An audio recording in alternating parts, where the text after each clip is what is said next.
Assalamualaikum warahmatullahi wabarakatuh. Perkenalkan, nama saya Ria Karlina dengan NIM 5111811131. Saya akan menjelaskan tentang manajemen logistik, serta packaging. Yang pertama, manajemen. Manajemen merupakan seni dalam menyelesaikan pekerjaan melalui kerjasama tim. Kemampuan untuk melihat integritas dan totalitas pada bagian yang terpisah pada suatu naungan visi dapat dikatakan sebagai seni dari manajemen. Yang kedua, manajemen logistik. Manajemen lebih menitik beratkan pada cara untuk mengelola barang melalui tindakan-tindakan perencanaan dan penentuan kebutuhan, pengadaan, penyimpanan, penyaluran, pemeliharaan, dan penghapusan untuk mencapai tujuan yang telah ditetapkan. Yang ketiga adalah packaging.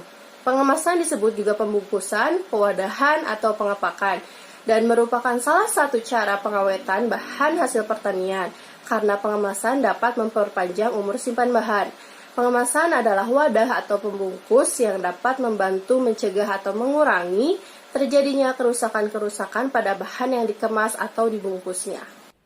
Perkenalkan, nama saya Rania Puspariani dengan NIM belakang 135. Sini saya akan membahas tentang apply teori. Yang pertama adalah fenomena atau masalah.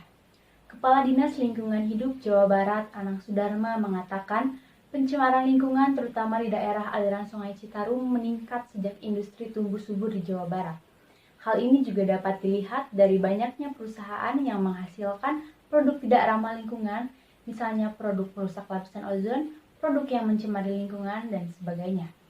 Masalah lingkungan hidup ini berakar dari aktivitas manusia serta pola konsumsi dan produksi manusia, sehingga diperlukan kepedulian manusia khususnya masyarakat dalam menjaga kualitas lingkungan. Yang kedua adalah tujuan. Tujuannya adalah untuk mengetahui apakah terdapat pengaruh green purchasing terhadap reverse logistik, terdapat pengaruh green manufacturing terhadap reverse logistik, dan terdapat pengaruh green packaging terhadap reverse logistik. Dan yang ketiga ada ringkasan kerangka pemikiran atau teori yang digunakan. Green purchasing menurut Peter dan Olson tahun 1999 mengemukakan bahwa keputusan pembelian merupakan proses pengintegrasian yang mengkombinasi pengetahuan untuk mengevaluasi dua atau lebih perilaku alternatif dan memilih satu di antaranya. Menurut Giovanni tahun 2012, green manufacturing adalah memperhatikan dampak lingkungan pada setiap siklus hidup produk dalam upaya meminimalkan dampak lingkungan dari proses pembuatan, menghasilkan limbah minimum, dan mengurangi pencemaran lingkungan. Lalu ada green packaging. Menurut Wu and Dan 1995, kemasan hijau yang digunakan perusahaan harus lebih mudah ditangani, dan ramah lingkungan. Karena kemasan ramah lingkungan dapat mengurangi biaya logistik terbaik. Dan yang terakhir adalah reverse logistik. Menurut Daulat Sahi 2000, mendefinisikan logistik terbalik sebagai kegiatan di mana produsen mengambil produk dan komponen untuk mendaur ulang, membangun kembali, atau membuangnya dengan benar. Assalamualaikum warahmatullahi wabarakatuh. Perkenalkan, saya Eris Rismawati dengan NIM 511111811136. Nah, di sini saya akan membahas mengenai metode. Untuk metode populasi, dalam penelitian ini perusahaan penyalur produk yang terkategori ramah lingkungan dengan menjadikan sampling frame adalah karyawan bagian operasional dari berbagai perusahaan penyalur produk ramah lingkungan. Nah, kemudian responden dalam penelitian ini lebih banyak pekerja yang bekerja di atas 5 tahun, yaitu sebanyak 85%, sedangkan sisanya sebanyak 15%, yaitu pekerja atau karyawan yang bekerja selama 2-5 tahun. Nah, di sini tidak terdapati karyawan atau pekerja yang bekerja di bawah 2 tahun. Kemudian objek penelitian ini yaitu meneliti tentang green purchasing, green manufacturing, dan green packaging, serta SERP logistik. Dari data keseluruhan, objek penelitian tersebut diperoleh dengan membagikan kuesioner kepada sampel atau responden.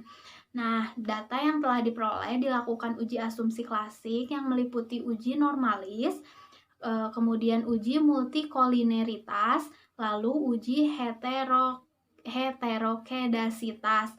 Nah, bentuknya terhadap data yang dilakukan pembentukan dari pengujian model regresi ganda, baik itu parisal dengan uji T maupun dengan model secara keseluruhan dengan menggunakan uji ANOVA. Perkenalkan, nama saya Aulia Salsabila dengan NIM belakang 141. Sekarang kita masuk ke dalam fungsi dan tujuan kemasan. Fungsi terdiri dari yang pertama, mewadahi produk, yang kedua, melindungi dan mengawetkan produk, yang ketiga, identitas produk, yang keempat, meningkatkan efisiensi, yang kelima, melindungi pengaruh buruk dari luar, dan yang terakhir, menambah daya tarik pembeli sarana informasi dan iklan memberikan kenyamanan bagi pemakai. Dan tujuan terdiri dari physical production, yang kedua, barrier protection, yang ketiga, containment or agglomeration, yang keempat, information transmission, yang kelima, reduction thefts, yang keenam, convenience, dan yang terakhir, marketing. Perkenalkan, nama saya Reti Rahmawati. Saya di sini akan menjelaskan tentang manfaat kemasan. Yang pertama, kemasan bermanfaat sebagai tempat untuk suatu produk selama proses pengiriman, mulai dari pembuatan hingga sampai ke tangan konsumen. Yang kedua, kemasan bisa mencegah kerusakan sekaligus mengawetkan produk, misalnya melindungi dari sinar matahari secara langsung, kelembapan udara, oksigen, pencemaran dari virus atau kuman, dan benturan. Yang ketiga, pengemasan produk bisa digunakan sebagai media petunjuk bagi konsumen melalui informasi atau tanda yang terdapat pada kemasannya. Yang keempat, kemasan dapat meningkatkan fungsi produk. Contohnya, menyederhanakan perhitungan produk berdasarkan kemasannya dan memudahkan dalam estimasi pengiriman serta penyimpanan produk tersebut. Yang kelima, memperluas pemakaian dan pemasaran suatu produk. Misalnya, penjualan saus atau sirup yang mengalami peningkatan setelah dilakukan penerapan kemasan dengan botol. Perkenalkan, nama saya Betaria Dara Adinda dengan NIM 5111-81147 dari kelompok 1. Di sini saya akan menjelaskan mengenai jenis-jenis kemasan. Yang pertama ada berdasarkan struktur isinya yang dibagi menjadi 3, yaitu kemasan primer, kemasan sekunder, dan kemasan tersier. Untuk kemasan primer adalah bahan pembungkus yang menjadi wadah langsung bahan makanan. Kemudian yang kedua ada kemasan sekunder, yaitu berfungsi untuk memberi perlindungan terhadap kelompok kemasan lainnya. Dan yang ketiga ada kemasan tersier yang berfungsi untuk menyimpan atau melindungi produk selama proses distribusi atau pengiriman. Kemudian yang kedua ada berdasarkan frekuensi penggunaan yang dibagi menjadi 3. Yang pertama ada kemasan disposable, yaitu kemasan sekali pakai yang digunakan hanya sekali kemudian dibuang. Yang kedua ada kemasan multi-trip, di mana ini kemasan yang digunakan lebih dari 1 kali.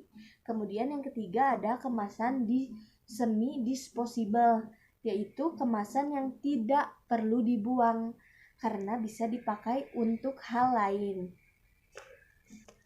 Kemudian yang terakhir, jenis kemasan itu dilihat dari berdasarkan tingkat kesiapan pemakaian yang dibagi menjadi 2, yaitu yang pertama adalah kemasan siap rakit dan yang kedua kemasan siap pakai.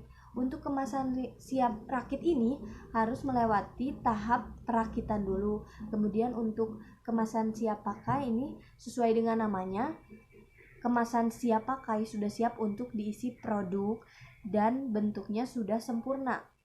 Assalamualaikum warahmatullahi wabarakatuh. Perkenalkan, nama saya Nurma Yunita. Saya akan membahas syarat-syarat pengemasan. Yang pertama ada memiliki daya kemas yang baik guna memudahkan penanganan, distribusi, alokasi penyimpanan, dan penyusunan produk.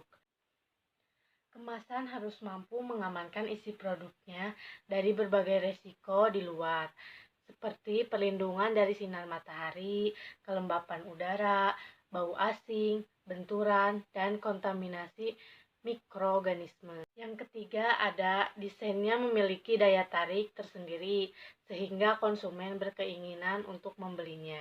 Keempat, Kemasan harus memprioritaskan pengenalan produk, informasi, tampilan, warna, dan keindahan bahannya. Yang kelima, ada memiliki persyaratan ekonomi yang berarti kapasitas dapat mencukupi keinginan pasar, sasaran masyarakat, dan tujuan pembeli. Keenam, kemasan harus memiliki ukuran, bentuk, dan bobot yang sesuai dengan pola standar yang ada. Selain itu juga harus mudah dibuat atau dicetak dan bisa didaur ulang kembali. Saya akan membahas tentang perbedaan dengan penelitian-penelitian lainnya. Yang pertama, saya mengambil judul penelitian Reverse Logistic Transportation and Packaging Concept in Automotive Remanufacturing, Sandin, 2018. Persamaannya, keduanya sama-sama mengambil data sampel responden ini menggunakan teknik non-probability sampling atau teknik sampel jenuh. Non-probability sampling adalah teknik sampling yang memberi peluang atau kesempatan tidak sama bagi setiap unsur atau anggota populasi untuk dipilih menjadi sampel. Lalu perbedaannya, pada jurnal utama hasilnya menunjukkan bahwa masalah dapat dilihat dari banyaknya perusahaan yang menghasilkan produk tidak ramah lingkungan. Misalnya produk yang merusak lapisan ozon.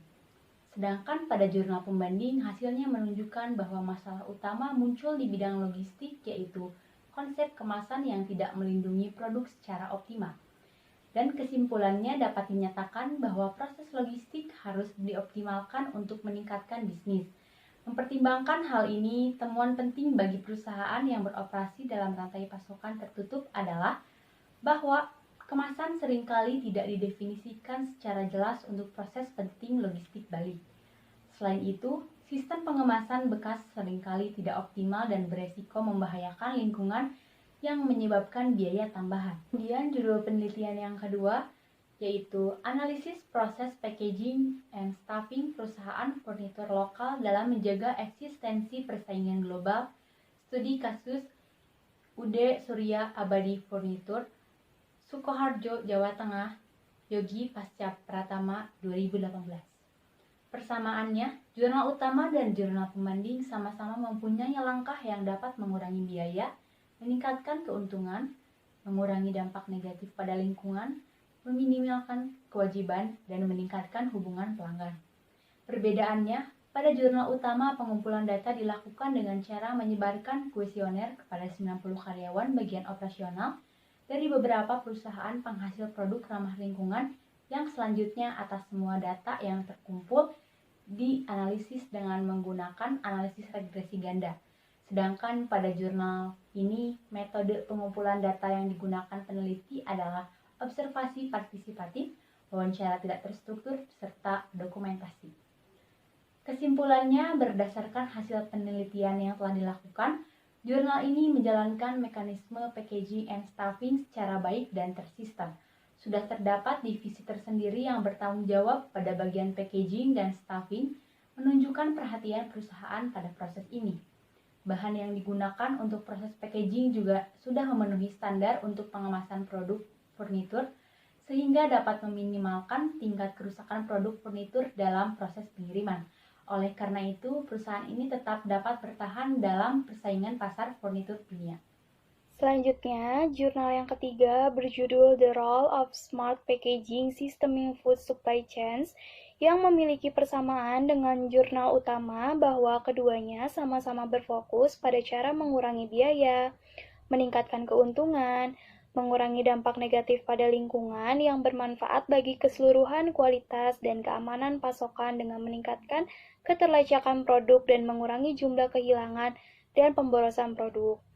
Perbedaan dari kedua jurnal tersebut, bahwa jurnal utama melakukan penelitian tentang bagaimana grain purchasing, grain manufacturing, dan grain packaging dapat mempengaruhi revisi logistik, sedangkan jurnal pembanding ini melakukan penelitian tentang pemetaan penilaian kinerja kemasan pada lingkungan sangat penting untuk memberikan panduan kepada insinyur desain kemasan.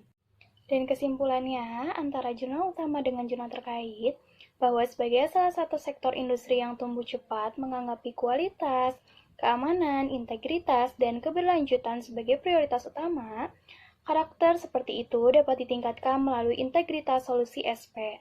Seperti yang kita bahas dalam manuskrip, teknologi SP dapat menambahkan beberapa manfaat ke sistem dengan mengaktifkan pemantauan waktu nyata serta keterlacakan produk saat mereka bergerak di sepanjang rantai pasokan. Kemampuan ini yang didasarkan pada integritas teknologi mutakhir dapat memberikan data akurat dari kondisi produk dan dengan demikian dapat mencegah pencurian, melindungi merek, dan kepatuhan serta mengurangi kehilangan dan pemborosan makanan. Implementasi teknologi baru ke dalam kemasan tradisional dan sudah ada adalah kompleks dan mengingatkan kolaborasi multidisiplin para ahli dengan latar belakang teknik, sains, komunikasi, dan bisnis yang berbeda. Yang keempat yaitu Standardization and Certification of the Food Packaging in International Trade. Persamaannya, jurnal utama dan jurnal pembanding keduanya memiliki desain yang tepat untuk melindungi pengemasan barang dari pengaruh eksternal yang berbahaya, atau sebaliknya, melindungi lingkungan dari efek berbahaya dari produk. Memungkinkan produk yang akan dipindahkan selama penyimpanan transportasi, penjualan, dan penggunaan, dan menginformasikan tentang konten berkat dampak estetika pada pembeli dan memiliki nilai ekonomi. Jurnal yang kelima berjudul The Role of Packaging in Omnichannel Fashion Retail Supply Chains, How Can Packaging Contribute to Logistic Efficiency? Persamaan antara jurnal tersebut dengan jurnal utama bahwa kedua jurnal beranggapan temuan utama dapat diringkas sebagai berikut. Yang pertama, persyaratan saluran penjualan yang berbeda dan pelanggan masing-masing mengenai kemasan dalam retail fashion berbeda. Yang kedua, infrastruktur logistik terintegrasi dan sumber daya yang melayani semua opsi saluran mengarah pada proses tambahan untuk pengemasan. Kemudian, perbedaan antara jurnal utama dengan jurnal terkait, bahwa jurnal utama membahas tentang analisis bagaimana grand pushing, grand manufacturing, dan grand packaging dapat mempengaruhi divisi logistik. Populasi penelitian ini adalah perusahaan yang menggunakan produk ramah lingkungan. Sedangkan jurnal terkait membahas pengidentifikasian tantangan terkait kemasan yang mencegah integrasi saluran tanpa batas ke dalam distribusi saluran Omni, yang menyatakan solusi pengemasan awal untuk mengatasinya dan memberikan pandangan terhadap persyaratan masa depan untuk pengemasan di dunia saluran Omni. Jurnal ini juga memiliki implikasi manajerial yang kuat untuk perusahaan retail yang menerapkan struktur, proses, dan layanan omnichannel terintegrasi. Dan yang terakhir, kesimpulan, berdasarkan hasil analisis kedua jurnal, melibatkan produsen pengemasan yang dapat menghasilkan pernyataan yang dapat digeneralisasikan mengenai penggunaan sistem pengemasan yang fleksibel dan pertimbangan pengembangan di masa depan untuk solusi pengemasan yang dapat digunakan lintas saluran. Di sini saya akan membahas mengenai hasil dari perbandingan antara jurnal utama dengan jurnal pembanding yang berjudul Current Trend and Future Growth in Warehousing, Packaging, and Port Handling. Nah, persamaan dari jurnal tersebut atau dari kedua jurnal tersebut yaitu melalui operasi yang efisiensi, kapasitas penyimpanan, dan lokasi sentral yang dapat diukur manfaat ekonomi dari sebuah gudang. Kemudian, operasi seperti konsolidasi memotong biaya pengiriman keluar untuk kedua bisnis, yaitu bisnis dan pelanggan. Kemudian terdapat perbedaan antara kedua jurnal tersebut. Perbedaannya yaitu dalam jurnal utama yang menganalisis bagaimana green purchasing, green manufacturing, dan green packaging berpengaruh terhadap shared logistik. Sedangkan pada jurnal terkait atau jurnal pembanding, di sini membahas mengenai logistik rantai supply yang merupakan elemen untuk kunci yang berfungsi untuk bisnis apapun, dan ia terbagi menjadi beberapa segmen, yaitu diantaranya 1 ada pergudangan, 2 ada transportasi, kemudian yang terakhir ada pemasaran. Nah, dapat ditarik kesimpulan dari perbedaan dan persamaan antara kedua jurnal tersebut, yaitu telah membuat sektor bergerak ke arah kematangan lebih lanjut dengan dengan inversi teknologi baru. Perangkat yang standar, material handling otomatis, hal ini telah mengintensifkan persaingan dengan pemain domestik. Nah, selain itu, meningkatnya permintaan perusahaan menjadi lebih baik dengan layanan biaya yang lebih rendah. Saya di sini akan menjelaskan mengenai perbedaan dan persamaan antara jurnal utama dengan jurnal pendukung. Pada jurnal pendukung ini yang berjudul Reusable Packaging in Supply Chain, A Review Environmental and Economic Impact, Logistics System Design and Operational Management. Kesamaan pada kedua jurnal ini adalah sama-sama membahas faktor-faktor yang mempengaruhi mengenai biaya lingkungan dan ekonomi dari penggunaan kembali atau kriteria untuk mengukur biaya. Selain itu, kedua jurnal ini juga menggunakan studi tentang manajemen operasi paket yang dapat digunakan kembali menjadi 4 subkategori. Pekerjaan yang telah mempelajari manajemen persediaan yang dapat digunakan kembali, penjadwalan dan perekrutan yang dapat digunakan kembali, kemudian kebijakan, perbaikan dalam pembelian yang dapat digunakan kembali, dan pengukuran kinerja penggunaan kembali. Kemudian untuk perbedaan antara kedua jurnal ini terlihat dari pemilihan sampelnya. Jurnal utama dalam metode pemilihan sampelnya, penelitian ini adalah non-probabilitas sampling dengan teknik pemilihan sampel yang digunakan adalah teknik convenience. Sedangkan jurnal terkait dalam metode pemilihan sampel, penelitian ini menggunakan rantai pasokan kemasan yang dapat digunakan kembali untuk building atau dikenal sebagai kemasan sekunder, atau transportasi, dikenal juga sebagai kemasan tersier dari produk.